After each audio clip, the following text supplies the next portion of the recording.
everyone committed in the game, on the team, trying to do the best with the hand we got dealt us.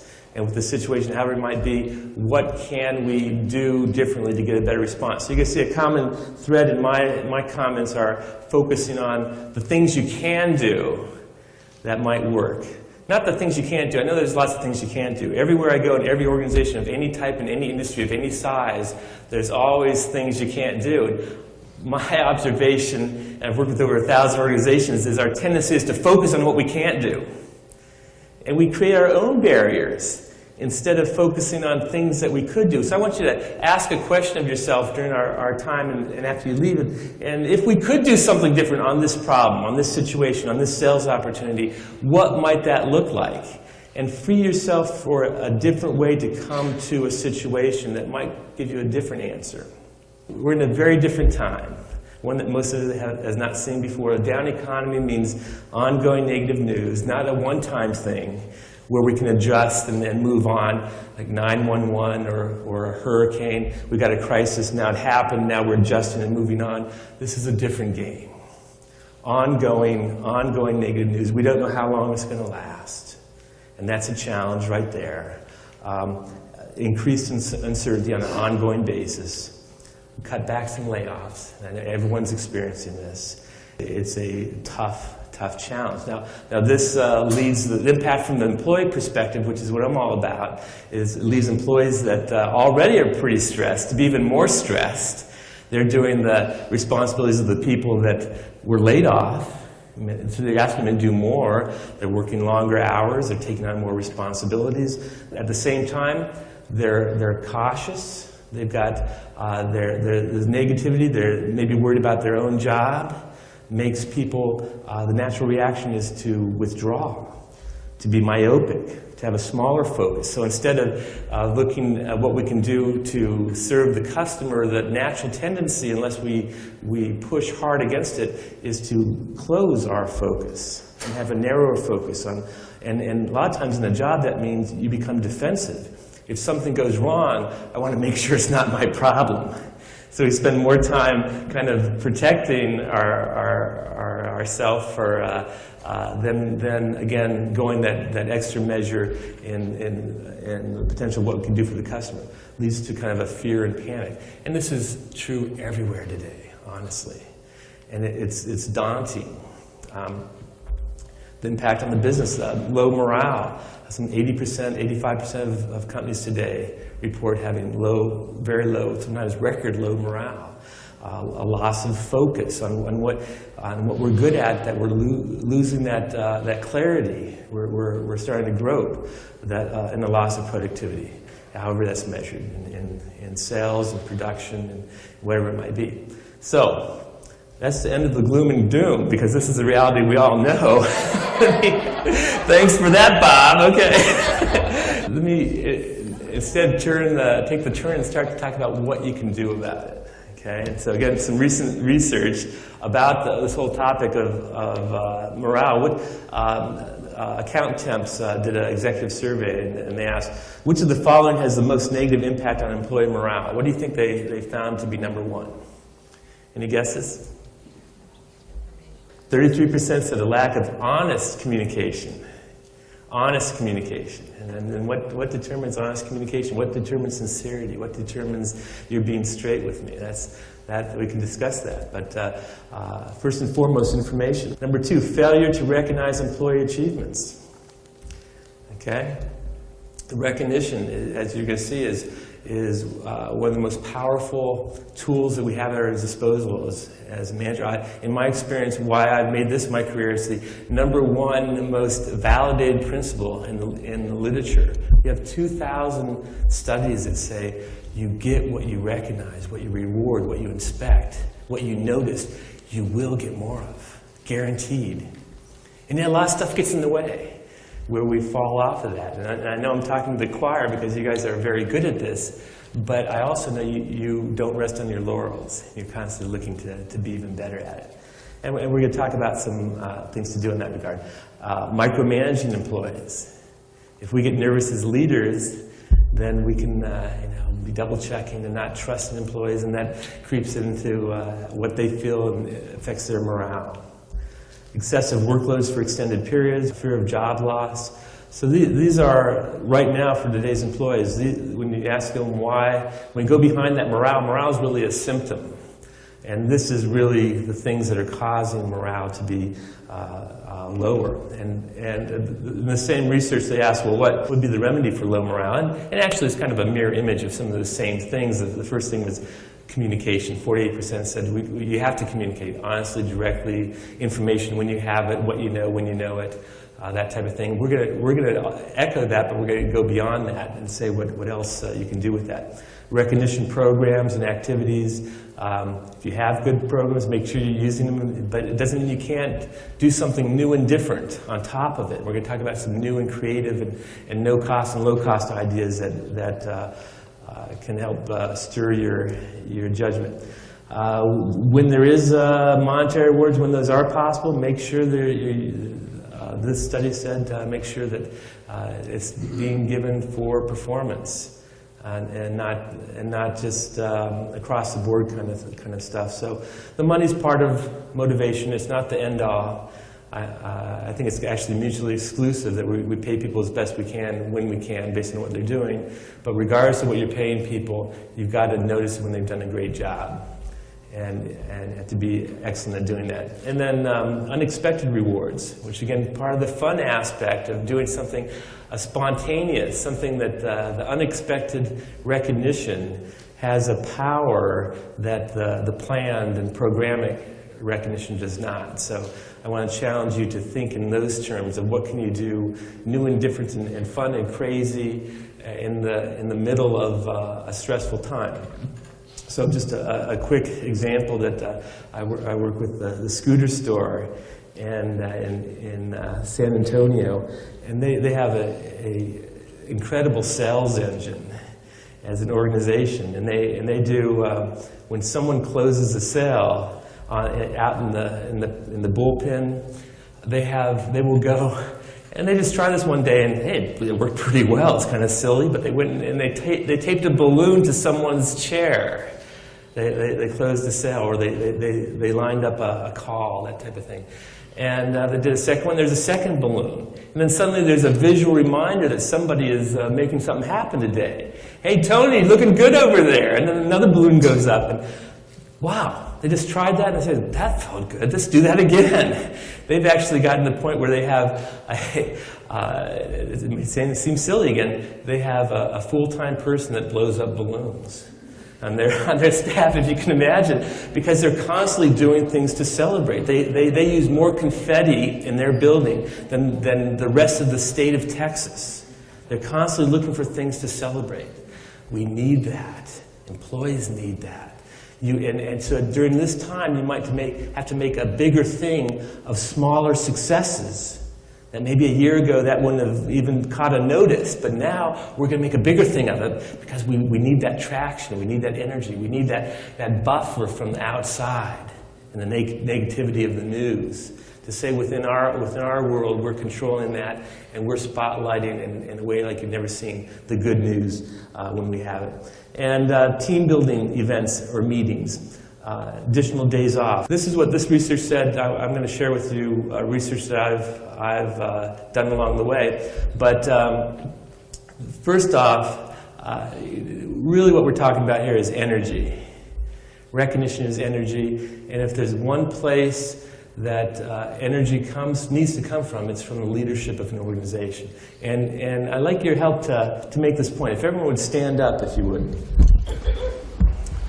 We're going to do a little 60-second exercise, see what we can learn about energy. We're going to divide it in two parts, 30 seconds each. What I'd like you to do in the first 30 seconds is to see how many people you can meet in this group, but I'd like you to meet them a special way. I'd like you to pretend that you're in a bad mood. You're worried about something and you're nervous and negative. Go. That'll be easy, Ian. Come here.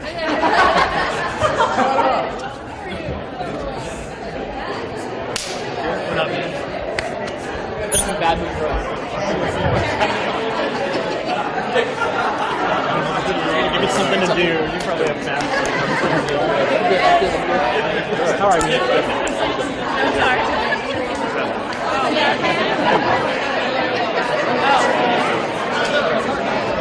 Yeah, whatever.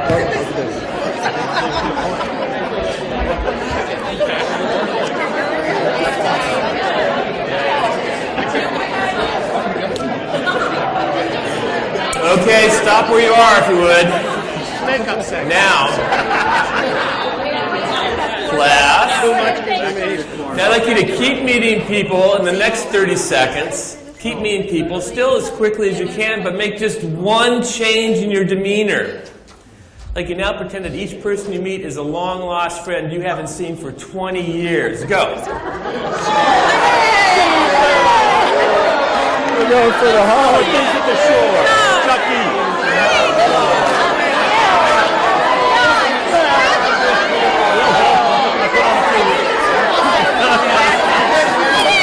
Dougie.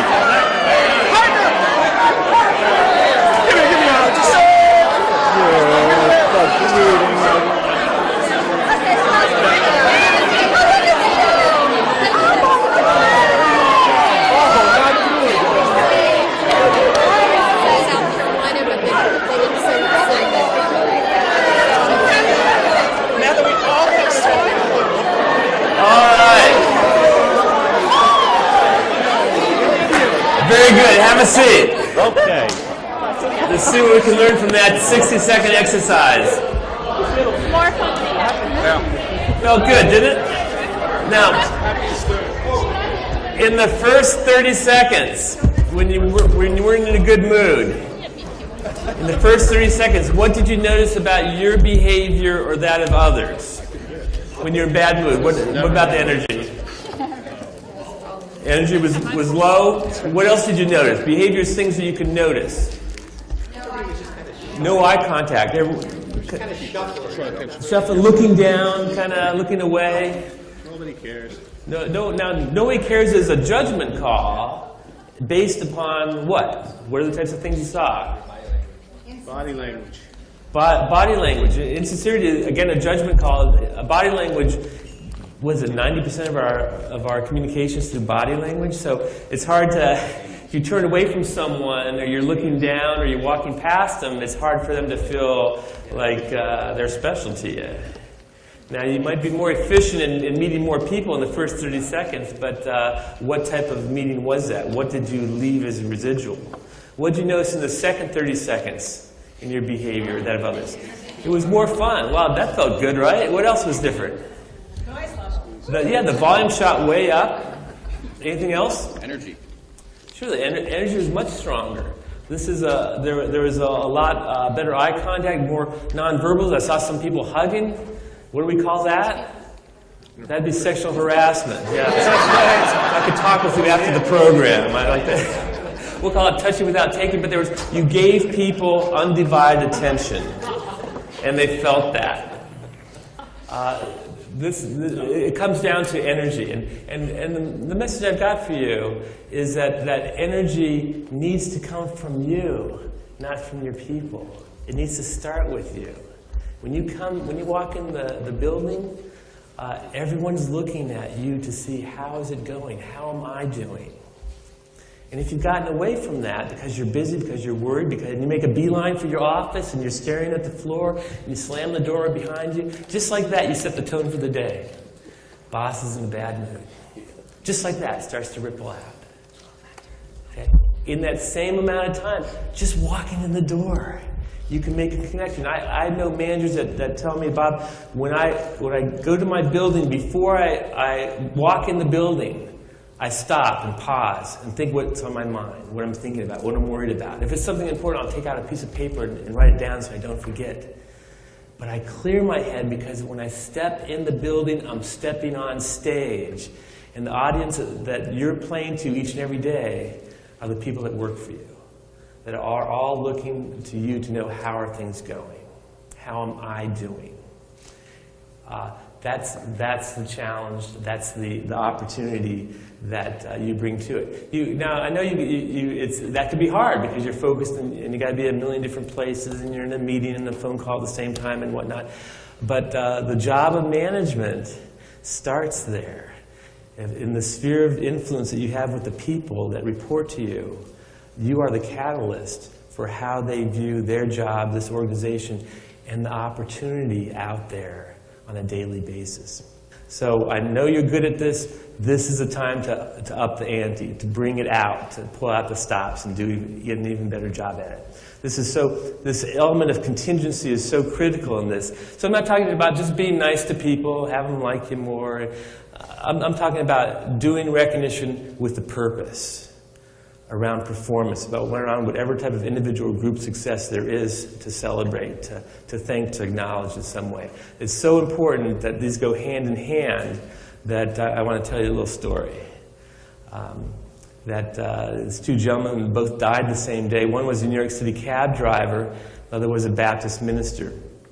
And they got to the pearly gates, and St. Peter was there, and Heaven's online these days. He had his laptop to review their lives, and the first gentleman was this cab driver. He was quite impressed. He issued him flowing robes, his own personal cloud, an assistant with a harp, waved him into heaven, and right behind him was this minister.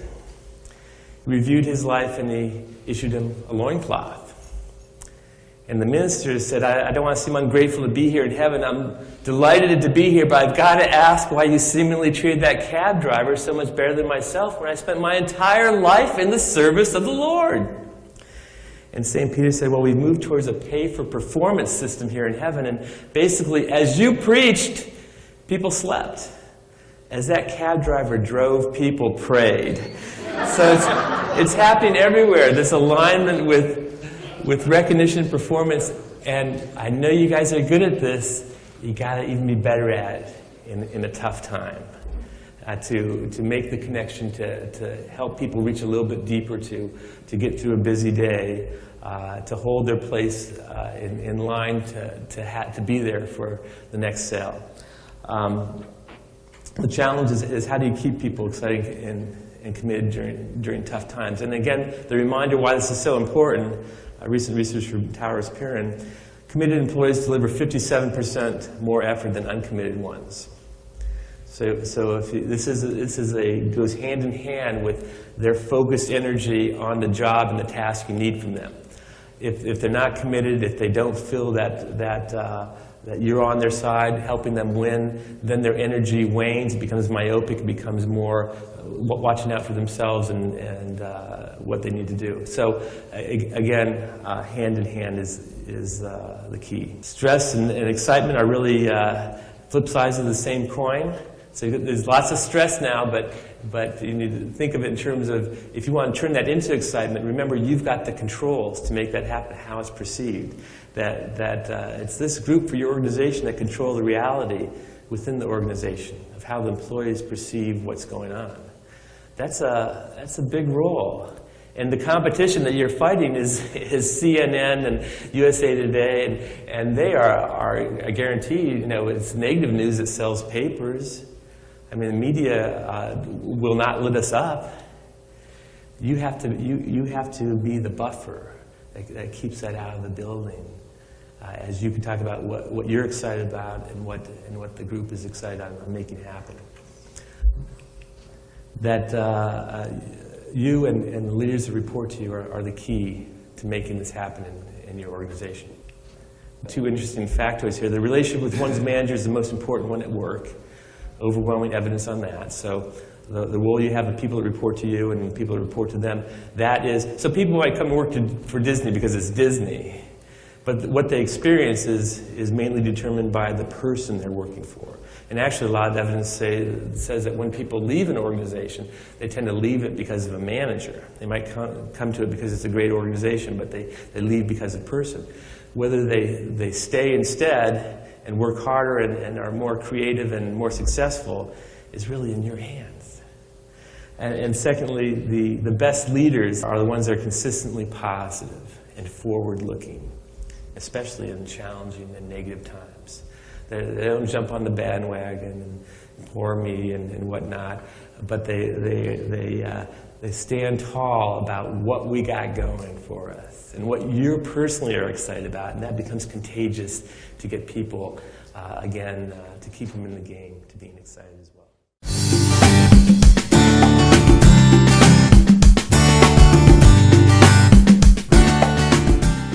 So we know recognition is important. We all know we should be doing it, but when's the last time you did do it? And was it this morning? Was it last Friday? Was it 2 weeks ago? Think of the last time you recognized it. And if it didn't happen yesterday or last week or last month or last year, keep going until you find something, you know? And so the last time I really did it was I did this. And then what it was and the reaction you got. Okay? So over to you. Quick exercise, just a couple minutes. Do an opportunity review with all my teams. So we're celebrating the little wins, so you can definite contracts. Right now we're just looking for the little ones. So it's nice because they're different. So we take a picture in front of Mickey, and we send a nice picture. We send a picture out. Take a picture, and then we have a little frame, and we send it out to the whole team. So here are the people who are seeing it. Typically, we have Amy should be in the list. I appreciate you notice something. Yours is very strong. I also think the product specialist could actually review the creative to manage. This one is like and having to be an enhancement to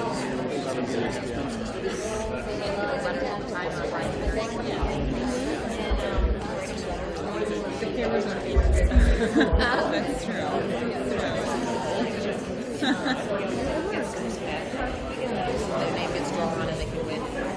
We hold the record for the most winners. I said it'd be quick, so let's get back together and see if we could have who'd be willing to share with the group what you shared with the person next to you.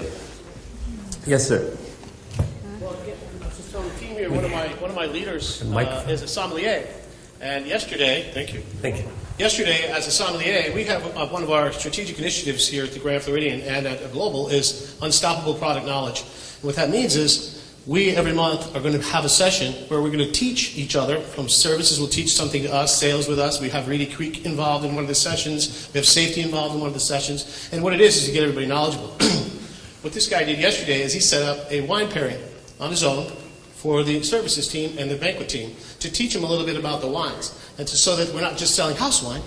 You know, we can also sell different types of wine. So what he did is he set it all up just like a regular wine tasting with the 6 wine glasses and the food to taste it with and the pairing, which was just awesome. And the services team just raved about it. So I couldn't go yesterday because I had another session with one of the VPs. So first thing I came in this morning, I got my phone's buzzing, my emails are buzzing. So I ran and found him and said, "Hey, Don, that was an awesome job yesterday. Everyone just loved it." And his face, you know, so he can't wait to do it again. But that was the recognition we had here. Excellent. Thank you. Thank you so much.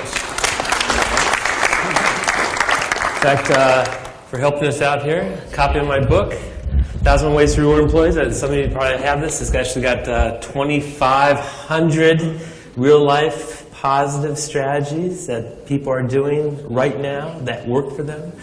And this one, and that book's signed, so if I see it on eBay, I'll know why. I got a couple more here if you're not brave, but you're just cheap. Here, there you go. Oh, not you, sir. I mean, in general. Yesterday at a meeting we had at Disney Event Group, I recognized 2 teams of partners, our customers and cosmetologists, who helped make us successful at the Disney Event Group. And so we had treats for them, and I know a lot of you will be shocked. I sang a song that I re-lyriced for them. And so it was a nice, fun way, and also they all got a chance to introduce and say their names and what they did, because they're people that we see in our building all the time, but people didn't necessarily know exactly what they did or who they were. So I've gotten a lot of positive feedback that was something that they really appreciated, and it's added a lot of more of a community sense and feeling in our group as well. Is that singing? Is that a tradition of yours, or? Why, yes, it is. I can make on song now. No. So it sounds like a chance to have people connect and to learn more about each other and about the jobs they're doing. So excellent. Who else? This is just a small one, but I have someone on my team who is a great cold caller, and she has been closing business like crazy. So I asked her in private if she would please teach the rest of our group how to do that. So I was recognizing that she's great at something privately, but then she put together this really cool class that she's going to give to our whole team tomorrow, and we're both really excited about it. Wow, that's excellent. So when you look at any of these, there's a richness to them, because one, just saying anything to the person would be recognition. To ask them to share what they're doing with others becomes public recognition. To do that, to channel into a learning activity, we're going to find learning is another very powerful recognition element. So you can take just one thing that will become a much bigger thing, and then you're creating a role model of someone that's doing the job well. That on an ongoing basis people can look to and bring questions to, and how would you handle this one, and that type of thing. And she will help the tide ride for the whole group. That's a wonderful, wonderful example. Let's have a handful of people that help us out. Now, let's look at what we can learn from some of those. There are great examples, but in terms of common denominator, what did they have in common? Well, first of all, no one mentioned money. Isn't that interesting? Doesn't mean money's not important. It means when it comes to recognition, we think more about what's going on here than the number on our paycheck. And this is even in good times. I've done this type of exercise hundreds of times across the country. That recognition is more here than it's not how much you're paid. Everyone gets a paycheck. Not everyone feels recognized. So it's a huge difference. And secondly, in terms of the items that came up, which we had a number of group items and individual feedback and emails, not one of them even required any money. This is a great insight, because it seems like to do this well isn't a function of how much budget you have to throw a really big party or whatnot. It comes down to how thoughtful you are and how creative you are. And that doesn't have to all fall on your shoulders, by the way. You can open it up to the team. So when you have the group, and we had several examples where you had the group doing something together, you can get your group together and go around, hey, next staff meeting, say, hey, as part of the meeting, I'd like to talk about recognition. And in fact, for our group, I'd like everyone to go around, everyone name 2 things that motivate them. 2 things. I guarantee you will learn about people things you didn't know. About their hobbies, about their kids, about their pets, about whatever's important to them in their life outside of the job, or as well as what inspires them in the job to do a better ability. And that will become public knowledge that other people can tap into. In my doctoral work, I found 2 secrets to managing sustaining performance in the literature, sustained over time. And the first had to do with goal setting. All performance starts with clear goals and expectations. And we know the best goals are few in number, specific, and focused. You can't focus on everything, which is a challenge when you're trying to do a lot. They need your help to know what are the most important things to focus on right now, even as they change on a day-to-day basis. In challenging times, you need to redefine your focus and your goals. And the goals that were set up, I'm not sure when your fiscal year ends, but chances are whenever they're set up, it probably may not be realistic on a changing environment. They may need to be tweaked where you can.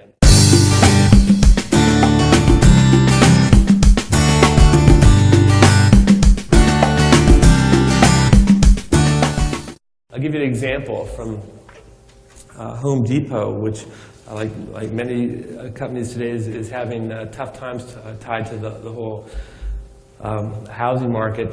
They've had significant job cuts. They've closed locations. Yet in the midst of that, they've reset more realistic goals by lowering sales and profit targets that tied to hourly employees and the goals hourly employees can impact, and in so doing, their ability to receive bonuses. Well, I think this is a very a very smart thing to do. In last year, they had the highest percentage ever of in-store hourly employees receive bonuses in the first half of 2008 because they made it. Now, those might have been smaller bonuses, but they made it real to them in their sphere of influence, and they got them talking about what we're trying to achieve and what it means when you're in front of a customer and how you upsell. They got them more targeted on things that they can have an impact on. And then, as we saw, the focus on communication is so important that in my research I found, in fact, this information communication in 13 factors that I look at over time, over the last 15 years, this was actually ranked the most important to employees. And specifically, that was made up of these elements. The manager provides the employee information he or she needs, yes, to do their job, but also about what's going on in our department, in the organization, what's going on in our marketing strategies, in our commercials, what new services we have, that we're equipping them to be an ambassador for the Disney organization. A manager asks employees for opinions or ideas. What does it cost to ask any person that works for you, what do you think we should do on that? Huge motivator, huge motivator. And even if you say, I'm going to be making the final decision, but I want your input. Even if you can't use their input every time, that shouldn't negate the fact that you constantly want their best input to help you.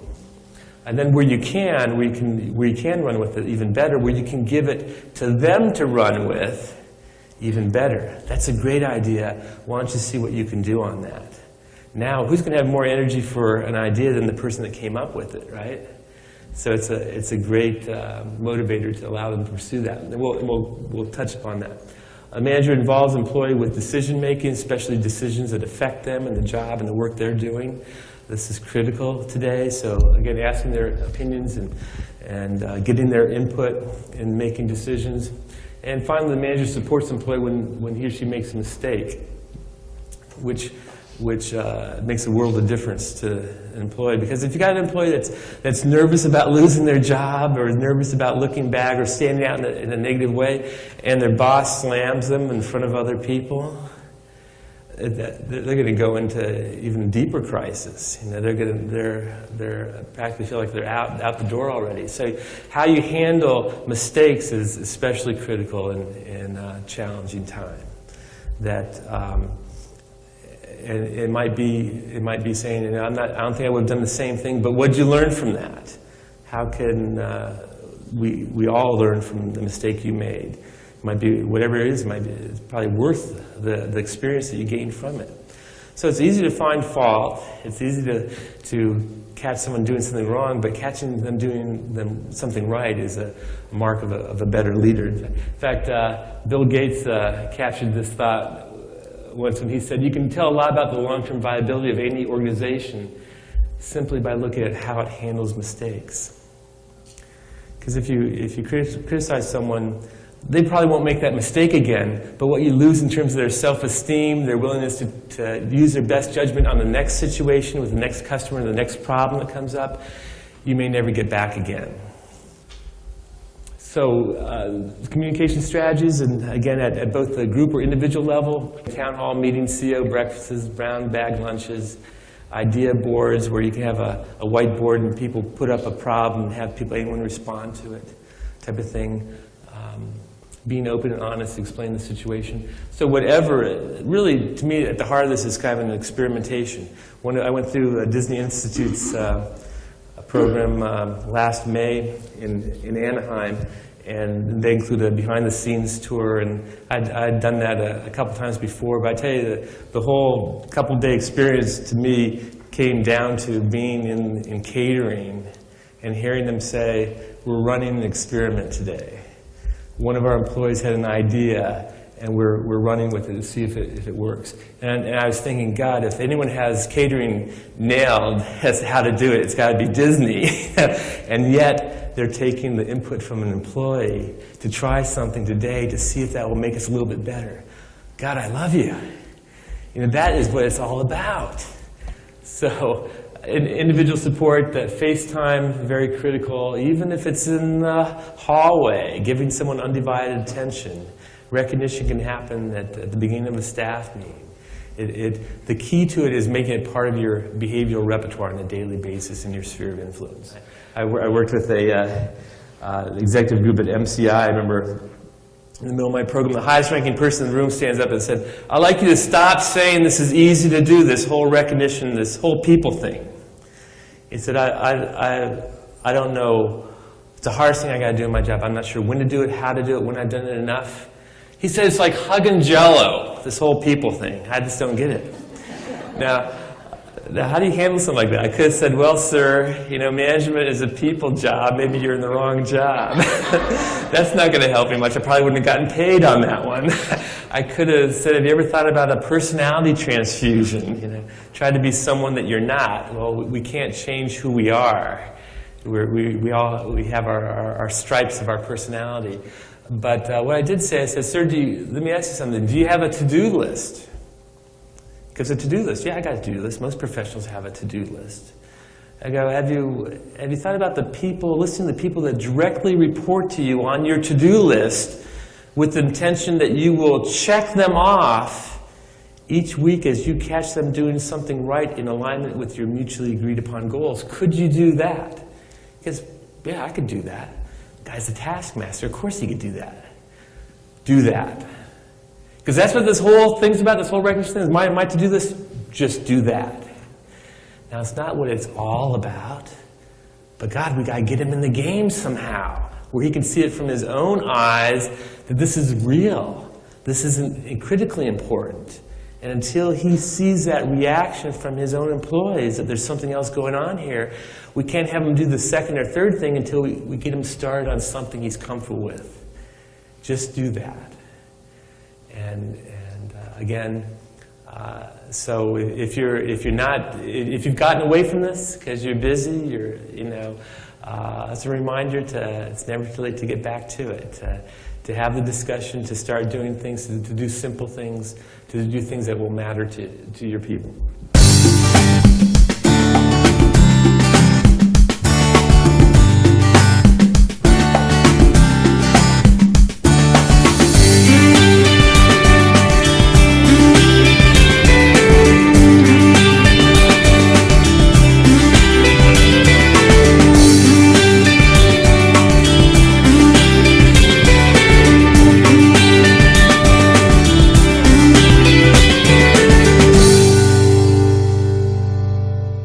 Texas bank that recently, here in the recession, they said, well, things are a little slower than usual.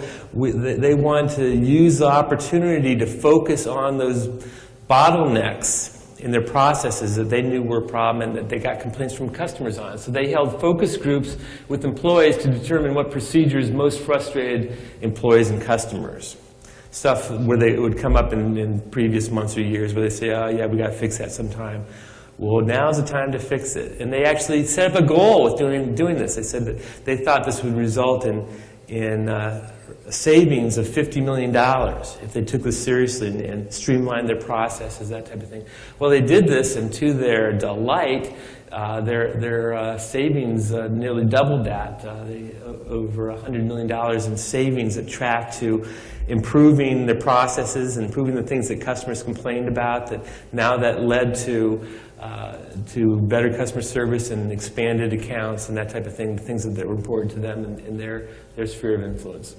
Again, for involvement strategies, asking them for their ideas, their opinions, involving them in decision making, especially decisions that affect them. I'll give you another example here in terms of getting ideas from people. An important aspect of this, that Best Buy, for example, and they've had cutbacks. In the middle of this, they've set up, and every organization tells employees that they want their ideas. And most organizations, they've got a suggestion box that has a lock on it, and rarely gets opened. It's something else to say, no, we're going to organize around that, or we're going to set up new vehicles to get those. We're going to tap into it in a new way. So it's not just saying we want ideas from people, but it's providing the vehicle for having the discussion. It's providing a new way to get those ideas. In their case, they started online surveys to solicit ideas from employees for cutting costs, again, saving revenues. And they set this up, and just in the first 3 weeks, they got over 900 ideas were submitted which led to significant cost savings. So again, who's closer to know where there's waste and where there can be savings, and the people that are doing the job every day. Autonomy and flexibility is critical for today's employees. Work is becoming more of a state of mind than a place to be, I'm convinced. 86% of today's employees say they'd love to have more flexibility in their job. And so, for example, you look at Sun Microsystems, where they allow employees to telecommute when possible, based on the type of work they're doing. They found when they looked at telecommuting that those employees that averaged 2.5 days a week being able to work from home were able to save money in hard expenses of gas and car repair in a given year. There's a company in San Francisco that does the same thing, where theirs was a little different, that they gave everybody a kind of a Ferris Bueller day off to use in stressful times. If you need a mental health day, that and you decide when best to take that. But one of their ways to say, how can we meet people in this tough time? Because when you have a challenging time at work, people are having a challenging time at home too, and they're under stress. And so what can you do to help them to manage that stress? And time is an element in there. 90% of development occurs on the job. So as just as examples that we had come up, where people were noticed how they can improve things and working with others in the organization, or how they could share things that they learned, provide a vehicle for more of that type of discussion is a great thing. Again, at the scooter store, they do on morning pre-meetings, they have everyone they do a 15-minute, in a department, they go around, everyone shares one thing they're working on, and one question that they have.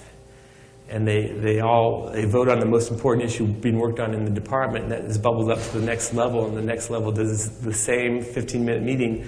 They do this every day, by the way. It's incredible.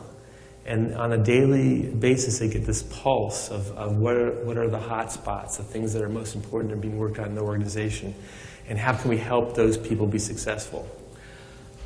So it's within the context of the job people are hired for that they have the most learning and growth, to learn about other opportunities with coworkers, to take on more responsibilities at a time when we need them to do that. So not all development is in the classroom. The greater percentage is in the reality of their job. 99.4% of today's employees expect to be recognized when they do a good job. Darn near everybody. And this has gone up drastically from just a decade ago, where it was probably in the high 60s. So in the past, recognition might have been optional. Today, it's not. Let me give you some varieties. I'm going to start with low-cost rewards and go to no-cost rewards, because there's a huge richness in this whole topic. That it could be, again, Starbucks coupons, Amazon gas cards, gift certificates, flowers. They're at Merritt's, for example, that you all work with. They have Thanks a Bunch Award. They have someone during a stressful time bringing a bunch of flowers from their garden or something. They give the bouquet to someone that's doing a great job, and they ask them to keep one flower and pass the bouquet on to someone else that they think is doing a good job. And in essence, they play a game in the middle of a stressful time, end of the month or whatever it might be, and they see how many people can we recognize for the job they're doing right now.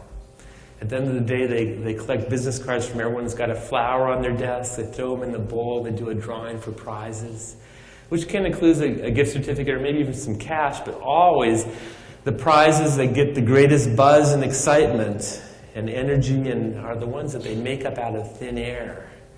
The coupon to have your car washed by a manager of your choice. Well, here's one you can bring your pet to work, or here's one you can check out a resource from the learning library. The set of the books and tapes that you got in human resources that no one ever uses. Overnight, you change that. From now on, you can only check one of those out if you've got one of these passes. Where do you get those? Any manager. What for?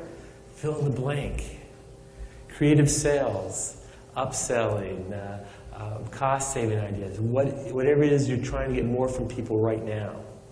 And it will happen. It will happen because you're you're coming at it a different way, and they want to have fun, and they will have fun with it. It could be more symbolic items such as tokens, coins for vending. I know at the yacht club, maybe other properties, they give out tokens that employees can use in vending machines for snacks and stuff.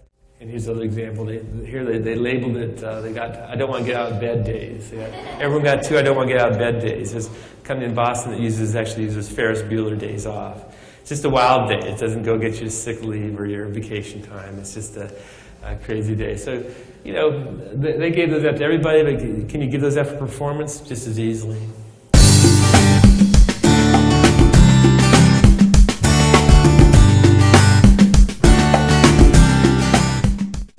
The sooner you recognize someone when they've performed well, or have done a core value, or gotten a certain result, the more likely it will be repeated, the sooner you reinforce it. That's what we know, again, from the research.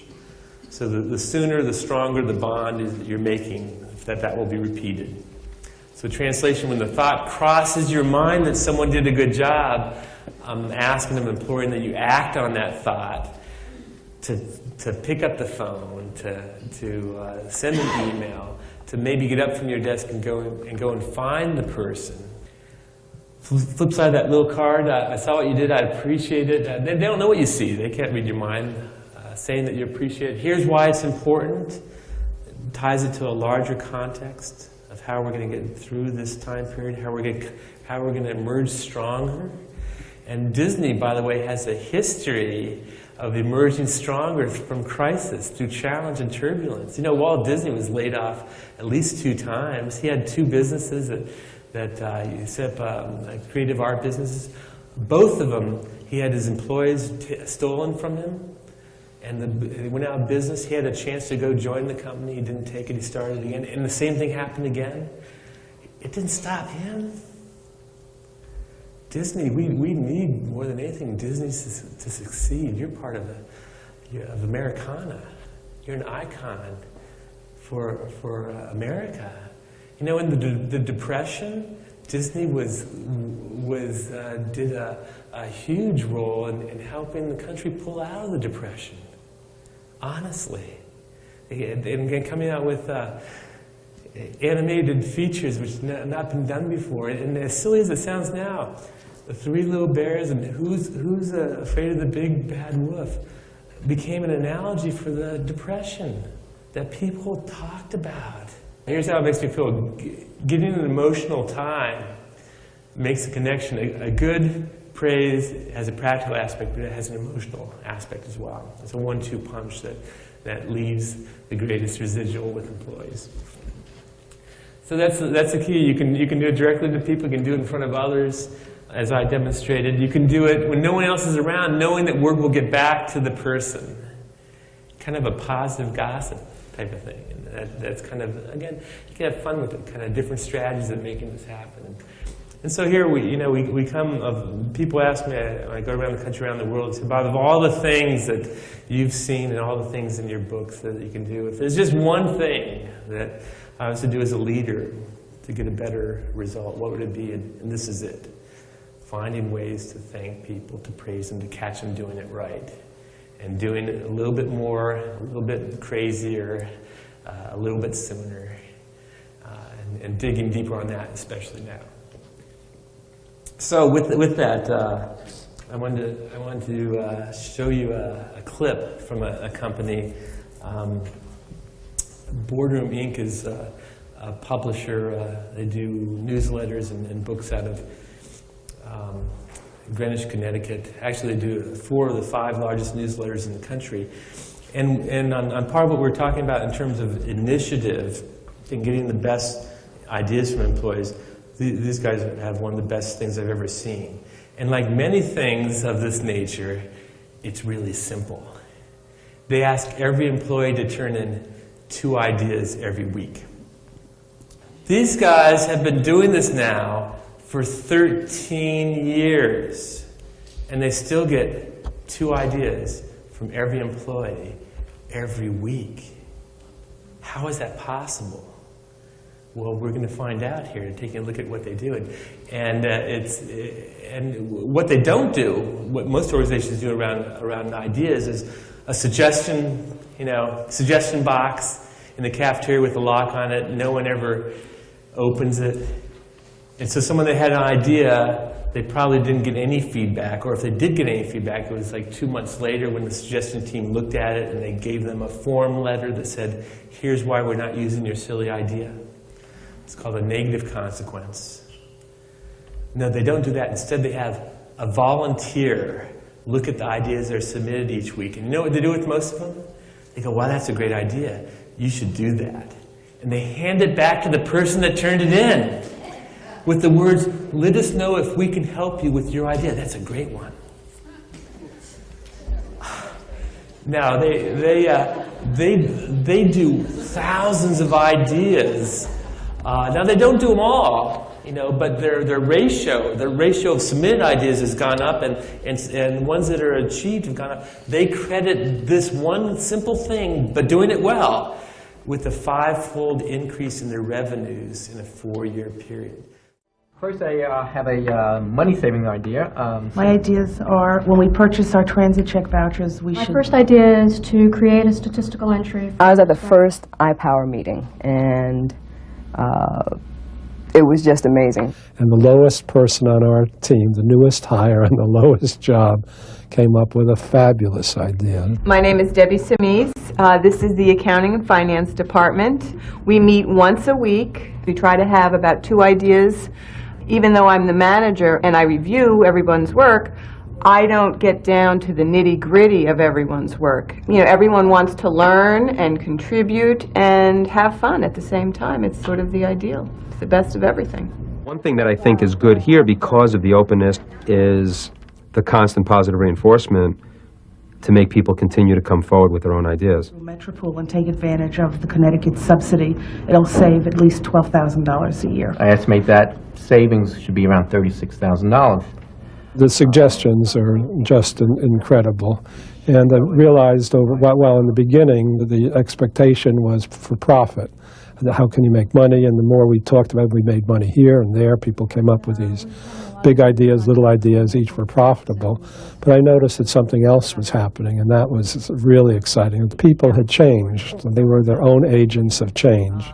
Well, one of our people in our fulfillment operation, which was in Jersey, she was at the lowest level, sent in a little suggestion of getting under the 4-pound rate, that we probably could save some money. Well, I've been in mail order for quite some time and been running the company for quite some time and never knew that there was a 4-pound rate. We checked into it. We're able to reduce the size of our book by something like 1/8 of an inch, get under the 4-pound rate, and save over $500,000 a year. You're encouraged to give ideas. You're encouraged to, be a part of everything. And it isn't just your department. You're a part of the company. And you have, participate. It's currently being calculated manually, and if we leave it in the system... When we walk into our meetings weekly, we trust our group that if I come up with an idea, and sometimes we have what we call weenie ideas, we'll walk in and say, okay, this week I've got a weenie idea, here it is. And the rest of the department might not think it's so weenie, but we have to trust each other and to say that if it is a weenie idea, no one's going to laugh at you. There are a lot of jobs that interact and we all rely very heavily on each other. And if I didn't trust them and if they didn't trust me, that just wouldn't work. You have to set it up so that there's no fear of punishment, that people are not going to feel that if they step out of their box and it's a bad idea or one that can't be implemented and someone gives them a short response, that they're going to crawl back in and never come out again. Few of our vendors are reusing invoices. The environment is very, very open. No idea is a stupid idea. So that fosters a lot of creativity. I think generally that when you walk in, you know that you are a vital part of that meeting. I think there's a sense of camaraderie here that we have a great time at these meetings and we really enjoy them. And each other, for that matter. It also keeps you thinking. It also keeps you awake. Your mind keeps working because, when you're sitting down and you're doing the same thing day in and day out, we're the accounting department. A lot of it is just paying bills day after day after day. So if you have the opportunity to think of new ideas and come up with something that can change it or a better way to do things, then that puts a little more excitement in the job even.